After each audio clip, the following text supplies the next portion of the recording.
Hello, I'm Bayero Agabe. As we face the new society driven by data and information, Cyber Africa provides you a trusted platform. Here we understand how telecoms, the internet and the media are redefining our world.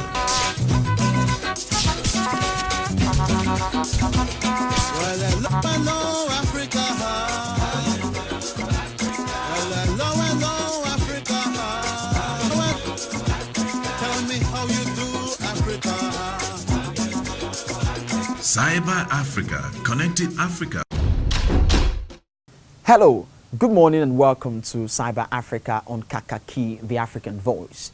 My name is Friday Otuya. I'm standing in for Bayero Agabi, your usual host on the show. Now, on today's edition of the show, we shall be beaming our lights on the Gambia. We shall be looking at the recent political transition there and the various issues that came up during that transition. And also, very importantly, we shall be looking at the challenges and difficulties of reporting political events in the Gambia. We'll hear from journalists on the field on the issues and challenges they face when they report in that country. So do stay tuned, don't go away. You're sure going to enjoy the program. Stay tuned. There were mixed feelings as the last remaining West African leader who came to power through a military coup stepped aside for a new president to pilot the affairs of the Gambia. Yahya Jammeh left the Gambia after coming under military pressure from West African countries, allowing President Adama Barrow to take charge of the country. The African media has been dominated by events in the West African country of the Gambia in recent weeks, as the longtime president, Mr. Jammeh, refused to step down after losing the presidential elections. Major African leaders tried to persuade Mr. Jammeh to step down, but Mr. Jammeh held on to power. Ultimately, the intervention of an ECOWAS military force saw him leave the country on exile to Equatorial Guinea. All what I have wished for, pray to the Almighty Allah for the 22 years, Allah has given it to me. Now, Allah has decided that this is the end of my time. The events that have taken place in the Gambia, they are a good sign for the entrenchment and the sustenance of democracy. The Gambian former president who, after conducting an election, a free and fair election, and there was a clear winner, and he was trying to stay put and refuse the outcome of that election, and ECOWAS coming in to force him to leave is a good sign in that ECOWAS acted within the confine of the ECOWAS treaty and law for member countries who refuse to leave power after a free and fair election, and there is a clear winner.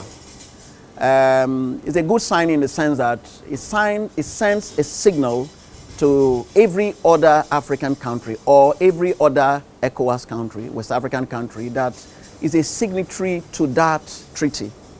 It's a good sign for us here in Nigeria, so that tomorrow, since our government was at the forefront in enforcing the ECOWAS treaty, don't forget that we also sent armament soldiers to enforce this ECOWAS treaty.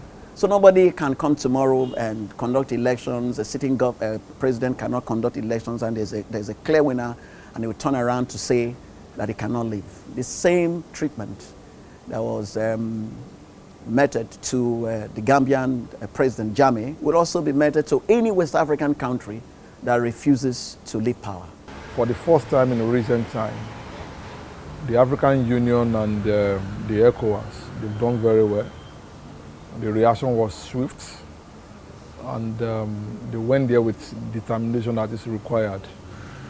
And we don't have to call the whole world or the Western country to help us deal with an African issue. So I think it's a lesson that we Africans can begin to deal with African issues and manage our issues. I want to commend the ECOWAS, the way and manner they manage the process. But it was difficult for journalists to effectively report from the Gambia throughout the crisis. Many journalists in and outside the country had challenges covering the situation because the government of Yahya Jammeh was intolerant to free speech. In the past, journalists in the Gambia have been threatened, arrested, and detained. That's why so many of them prefer to do their jobs from neighboring countries. The government of Yahya Jammeh was also accused of restricting free speech. A law passed in 2002 created a commission with the power to issue licenses to the media as well as imprison journalists where necessary. In 2004, additional legislation allowed prison sentences for libel and slander and cancelled all print and broadcasting licenses, forcing media groups to re-register at 5 times the original cost. Licensing fees are high for newspapers and radio stations, and the only nationwide stations are tightly controlled by Yahya Jammeh's government. After a failed coup attempt against Mr. Jammeh in 2006, some journalists were reportedly arrested for varying reasons. They were held on the grounds that they criticized the government's economic policy or for false accusations against government appointees. In 2010, Musa Seidekan, a Gambian journalist, was compensated by the ECOWAS court in Abuja after he was incarcerated and tortured in the Gambia for allegations of complicity in the failed coup plot. We've seen instances in which a journalist was assassinated, and we've also seen instances in which media houses, media properties were destroyed. Now, probably we've seen these things in other countries as well. But what is peculiar about the Gambia's case is the level of impunity. Because when a journalist disappears, when a journalist is assassinated, when a journalist is tortured, no one is held responsible.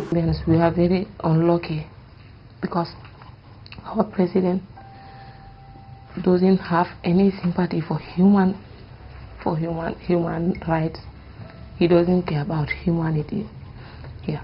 So this even makes that in the Gambia we don't have freedom of expression. Like even whereas you want to express your feelings or you want to write anything doing with human rights, you always have this fear in your mind that I may be arrested, because sometimes when they arrest some people, you will never see them. The Gambia is surrounded by Senegal and has a population of almost 2 million.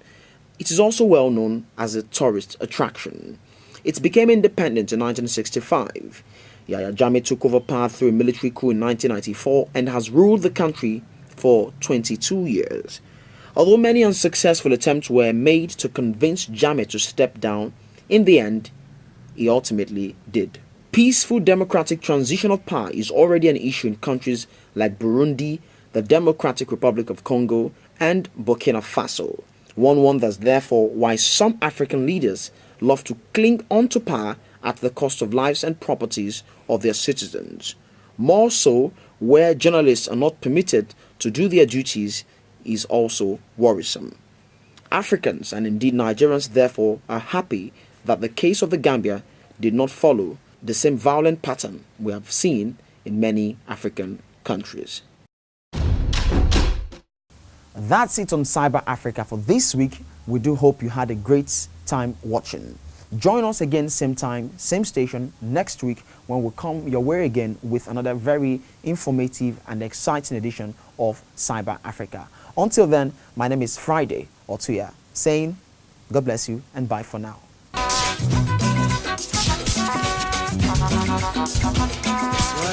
Hello, Africa. Hello, Africa. Tell me how you do, Africa. Cyber Africa, connecting Africa